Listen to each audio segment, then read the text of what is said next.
বলো বাথরুমে যাও। কেন আসবে তো। কি আছে বাথরুমে? আসবে।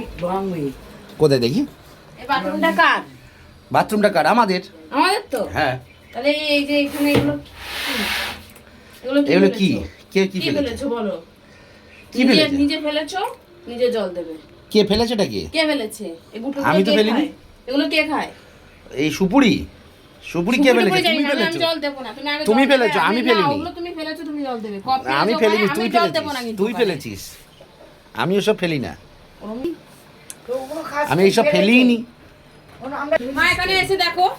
আমি জানি এখানে কতটা কপ আর সুপারি সব ফেলে দিয়েছে। কোথায়? এখানে সাদা বাথরুমটা দাগ করে করে যেগুলো ফেলে ফেলে কি অবস্থা করেছে এগুলো। সাদা বাথরুম কোথায়? কি কে দাগ করেছে?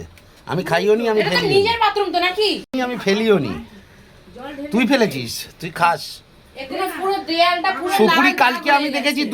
দুটো সুপুরি কিনে নিয়ে এসে খাচ্ছিলি দোকান থেকে। ওসব খারাপ জিনিস আমি দোকান থেকে খাই না। 50 টাকা দিয়েছি, ধূপকাঠি এনেছিস আর দেখলাম সুপুরি কিনে ওসব খারাপ নিয়েছিস। জিনিস আমি খাই না। সুপুরি শেখর, খাই না, সরে যাও এখানে। কত রকমের সুপুরি তুই কিনে নিয়ে এসেছিস, আমি কিনে এখানে আনিনি। সময় নষ্ট করবে না, আলাদা বাথরুম করে দেবে। তোমার আর বাথরুমে কেউ ও ঢুকবে না। আমার দরকার নেই এই ঢোকার। বাথরুমের পুরো দেয়ালটা পুরো দাগ করে দিয়েছে। আচ্ছা কোথায়? এই দেয়ালটা কি ওই করছিস? দেয়ালে তুমি আমি বলো না, আমি এদিকে কিছু দেয়ালটা দেখো, করি, ওদিকে দেয়ালটা দেখো। ওই দেয়ালে কিছু করিনি। সব না কিছু করোনি। মিথ্যে কথা বলার একটা জায়গা থাকে। তোমরা দেখছো তো এটা বাথরুমে কে সুপুরি ফেলেছে আমি জানি না, কিন্তু দোষটা হয়ে গেল কার? আমার।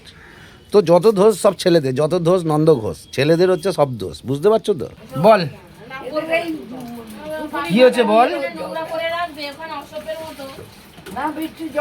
কে নোংরা করেছে? রাস্তায় যেরকম ওই ট্রেন লাইনের ধারে বাসের ওখানে সব ওখানে থাকে বাথরুমগুলো রাস্তাঘাটে, ঠিক ওই রকম করে বাথরুম হয়েছে। মানুষ বাস করি না তো, আমরা তো গরু ছাগল অমানুষ বাস করি না। তো এরকম ভাবে বলার কি আছে? কিরকম ভাবে বলছি? আমি তো নিজে দেখিও নি। না নিজে দেখবে না, নিজের জিনিস নিজে ফেলেছে নিজে দেখবে না। একদিন দুদিন তিন দিন মানুষ কতদিন সহ্য করতে পারে? কে কতদিন কি সহ্য করতে পারে বল? তাড়াতাড়ি কি হলো? ঘর মুচ্ছি তো। তা ঘর মুচ্ছ তো কি হচ্ছে? আমি কিছু করেছি নাকি? তুমি যাবে এখান থেকে। ও মা, এ কি?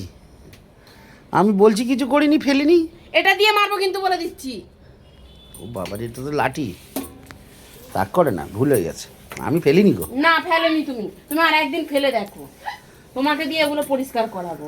আজকে আমি জল ঢেলেছি, এবার লোক এনে রাস্তা থেকে দেখাবো তুমি বাথরুমকে কিরকম করে রাখো। তাই লোকে না দেখাবে? তো কি করবো? সত্যি বলছো? আরে ভালো লাগে না ওরকম বাথরুমের মধ্যে কপ ফেলে ফেলে। দেখো তো তুমি কিরকম লাল হয়েছে। ওই যে কালকে যে বাথরুমে গেলে তারকেশ্বর, ঠিক ওই রকম বাথরুম গুলো হয়ে রয়েছে। তারকেশ্বরের মতো? তেমন দাগ। বাথরুমগুলো কি পুরো তারকেশ্বরের মতো হয়ে আছে বলছো? তো কালকে যেখানে গেছে পুরো নোংরা, যেমন তেমন গন্ধে টেনে যাচ্ছে না। সুপারির পিক ফেলে ফেলে ফেলে ফেলে সাদা বাথরুম। তোমার ওরকমই বাথরুম ঠিক আছে, রাস্তায় ড্রেন ট্রেন ওরকমই ঠিক আছে। বাবা সত্যি মাইরি, এত ঝামেলা করো না, ভালো লাগে না। না কোথায় বেরোবে বলছিলে আবার এক্ষুনি? তুমি যাও তো। হ্যাঁ আমি তো না, আমি তো খালি কালি আমাকে বলে কাজে যেতে কাজে যেতে কাজে যেতে। তো কেমন লাগলো বন্ধু ভিডিওটা নিশ্চয়ই জানাবেন। দেখলেন তো মেয়েদের রাগ খুব অনেকটাই বেশি হয়। তো আশা করি যদি ভিডিওটা ভালো লাগে থাকে তো একটা লাইক দিয়ে দেবেন, চ্যানেলটা সাবস্ক্রাইব করবেন।